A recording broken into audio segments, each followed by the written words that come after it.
नमस्कार, मैं वैभव उपाध्याय आज आपके साथ डेडिकेटेड फ्रेट कॉरिडोर यानी कि डीएफसी को एक्सप्लेन करने की कोशिश कर रहा हूँ। डेडिकेटेड फ्रेट कॉरिडोर की जो आधारशिला थी वो 2006 में रखी गई थी मनमोहन सिंह जी के टाइम में, पर जब 2014 में प्रधानमंत्री मोदी जी इलेक्ट होकर आए तो उनका इंफ्रास्ट्रक्चर पर ज़्यादा ध्यान दिया, तो हमारे डेडिकेटेड फ्रेट कॉरिडोर के कंस्ट्रक्शन को बहुत एफिशिएंसी मिली। देखिए, जो हमारी फ्रेट ट्रेन्स होती हैं यानी कि सामान लाने ले जाने की जो ट्रेन्स होती है, उनसे रेलवे को टोटल 63% का प्रॉफिट मिलता है, पर इनकी कोई मेंटेनेंस नहीं होती।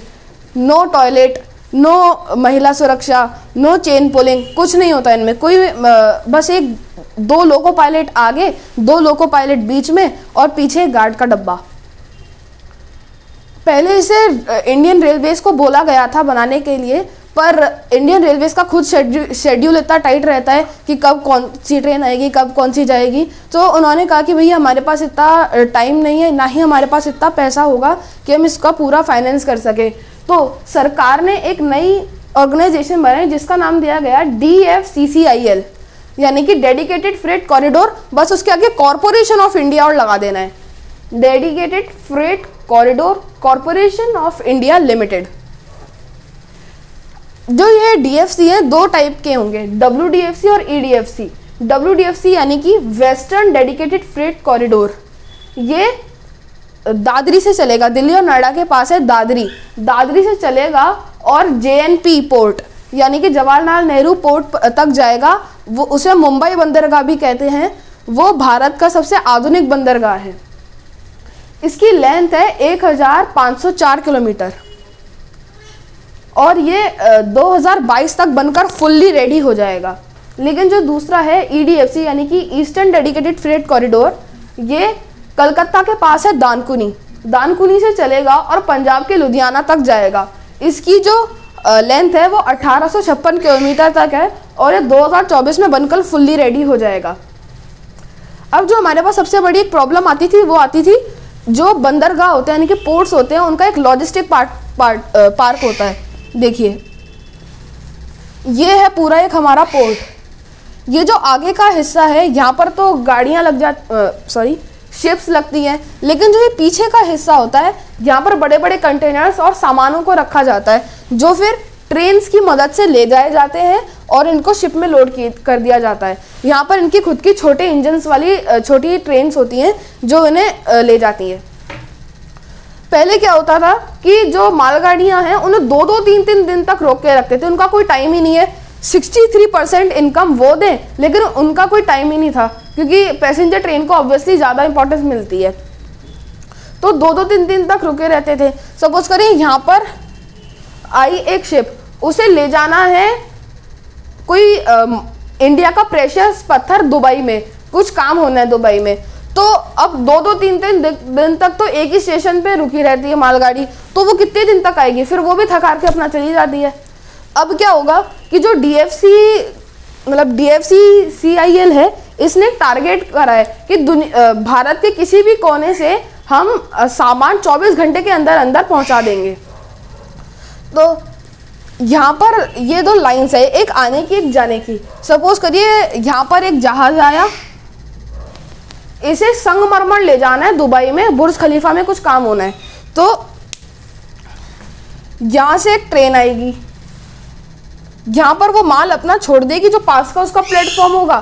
फिर वहाँ से मैंने आपको बताया इनके पास अपनी छोटी ट्रेन्स होती हैं, तो वो इनके जो बड़ी बड़ी क्रेन्स होती हैं वो कंटेनर को उठा के छोटी ट्रेन पर रख देंगी। वो छोटी ट्रेन फिर अब माल लेकर यहाँ आ जाएंगी और वहाँ पर भी क्रेन्स होती है, तो वो क्रेन उठाकर शिप पे रख देंगी।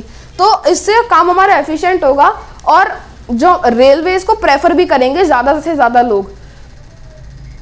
तो इससे हमारी जो DFCCIL है उसकी इनकम भी बढ़ेगी और हमारे जो मालगाड़ियाँ हैं उनकी अवस्था भी सुधरेगी। फिर एक हमारे जो वेस्टर्न DFC है उसमें एक बाधा आ रही थी। क्या थी? In western DFC we construct a 2-स्टॉक electric tunnel on Aravalli hill. उनके मार्ग में एक अरावली हिल पड़ रही थी, अगर हम उसको घुमा के बाईपास करके जाएं तो उससे 40 किलोमीटर का ज़्यादा 40 किलोमीटर बढ़ जाता। तो हमने क्या किया, 1 किलोमीटर की सुरंग खोद दी अरावली हिल के अंदर। अब 1 किलोमीटर की टनल है तो कोई बड़ी बात नहीं, क्योंकि और भी इंडिया में बड़ी बड़ी टनल्स हैं।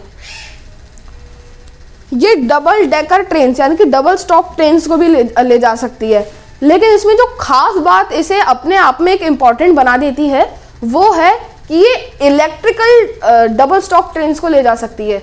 यानी कि जो स्लैब हो गई उसके ऊपर एक कंटेनर, कंटेनर के ऊपर एक कंटेनर, और उसके 2 फुट ऊपर से जाता है बिजली का तार जिसके अंदर 25 किलोवाट की बिजली होती है।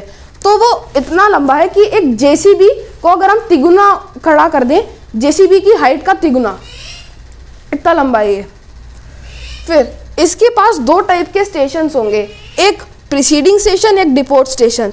प्रीसीडिंग स्टेशन में अनलोडिंग की कोई व्यवस्था नहीं है, बस उसमें क्या है, सपोज कीजिए इसके जितने भी स्टेशन है वो 2-2 किलोमीटर लंबे होंगे, क्योंकि ट्रेन खुद 2-2 किलोमीटर लंबी है। सपोज कीजिए प्रीसीडिंग स्टेशन है, प्रीसीडिंग स्टेशन में बेसिकल मतलब जो नॉर्मल लाइन से उनमें 3 लाइन होती है, एक लूप लाइन, अगर कुछ खराब वराब हो जाए तो ट्रेन वहाँ पर आके लग जाए, और 2 आने और जाने की, तो 3 हो गई। लेकिन यहाँ पर 9-10 लाइन्स होती हैं। सपोज कीजिए ये मेन लाइन है, यहाँ से एक ट्रेन आ रही है ऑटोमोबाइल की, ये ट्रैक्टर, बाइक, कार कैरी करती है, लेकिन इसके पीछे एक लगी हुई है अमूल दूध है, इसके अंदर अमूल दूध ले जा रही है ये ट्रेन। तो इस वाली ट्रेन को प्रायोरिटी देंगे, क्योंकि दूध फट गया तो फिर नुकसान हो जाएगा, तो गाड़ी 2 घंटा लेट भी जाएगी तो चल जाएगा। तो इस ट्रेन को क्या करेंगे, हम इधर डाइवर्ट कर देंगे। ये यहाँ पर जाके 2 किलोमीटर लंबी ट्रेन है और ये लूप लाइन में 2, तो यहाँ पर जाके खड़ी हो जाएगी। फिर ये ट्रेन अपना रूट तय करके आगे निकल जाएगी। फिर जब ये निकल जाएगी तो इसे दोबारा से यहाँ ला दिया जाएगा मेन लाइन पर। तो इस तरह से प्रीसीडिंग स्टेशन काम करेगा कि मतलब अगर कोई ट्रेन खराब वराब हो जाए या किसी ट्रेन को जल्दी है जाने की तो वो आराम से निकल जाए अपना। एक है डिपोट स्टेशन। जैसे आपने देखा होगा कि जो हमारे पैसेंजर के जो स्टेशन होते हैं, प्लेटफॉर्म्स होते हैं, वो जो जहाँ पे ट्रेन चलती है ट्रैक से ऊपर होते हैं। ये ऊपर नहीं होंगे, जहाँ ट्रैक है वहीं पर ये स्टेशन है। यहाँ पर बड़ी बड़ी क्रेन्स लगी होंगी, जैसे ही ट्रेन आएगी वो एक एक करके कंटेनर्स को साइड पे प्लेटफॉर्म पे रखती जाएंगी ट्रेन्स। अब सबसे बड़ी दिक्कत तब आ रही थी जब हम क्रॉसिंग करते हैं। सपोज कीजिए ये रोड है, इसके ऊपर से अब अगर हमें रेलवे लाइन लेकर जानी है तो कैसे करें। पहले क्या होता था, लेवलिंग होती थी, लेवल क्रॉसिंग। लेवल क्रॉसिंग में क्या होता है, सपोज कीजिए ये रोड है और यहीं से ट्रेन जा रही है, मतलब ऐसा नहीं कि ट्रेन ब्रिज पर जा रही है, अंडरपास से जा रही है, ट्रेन के बिल्कुल उस पर ही। तो पहले यहाँ पर फाटक लगा दिए जाते थे, लेकिन अब ऐसा नहीं है। अब जितने भी क्रॉसिंग कर रहे हैं वो ब्रिज के मदद से कर रहे हैं। लेकिन जहाँ पर ब्रिज की सुविधा नहीं हो सकती वहाँ गाड़ियों के लिए अंडरपास बना दिया और ट्रेन ऊपर ऊपर से निकल जाएगी। जो सबसे बड़ा योगदान रहा है हमारा डीएफसी बनाने में वो इस ऑटोमेटिक ट्रैक लेइंग मशीन का होता है। ये बहुत बड़ी मशीन है और ये अपने साथ सारा साजो सामान, रेल, स्लीपर, बैलेंस लेकर जाती है और ये एक दिन में 150 किलोमीटर लंबा ट्रैक बिछा देती है। तो जो हमारी एफिशिएंसी मिली है एक हमें डेडिकेटेड फ्रेट कॉरिडोर बनाने में, तो वो ट्रैक लाइन मशीन की वजह से मिली है। जो वेस्टर्न डेडिकेटेड फ्रेट कॉरिडोर है इसका हमने आधा सेक्शन खोल दिया है, लेकिन जो ईस्टर्न है उसका हमें सिर्फ 25% ही खोला है, क्योंकि अभी वो रेडी नहीं है, ताकि मेन जो है वो हो सकता है। अब जो इसका ट्रैक है वो थोड़ा ज़्यादा मजबूत और भारी बनाया गया है, क्योंकि इतनी बड़ी बड़ी ट्रेन्स जाएंगी उसके ऊपर से, तो मजबूत भी तो चाहिए।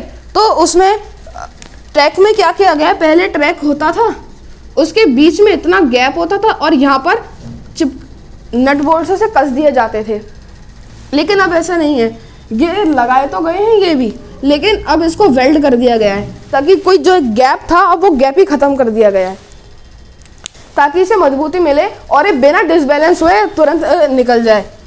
तो आपने देखा कि किस तरह से हमारी जो अब मालगाड़ियाँ हैं उन्हें एक नई एफिशिएंसी मिलेगी।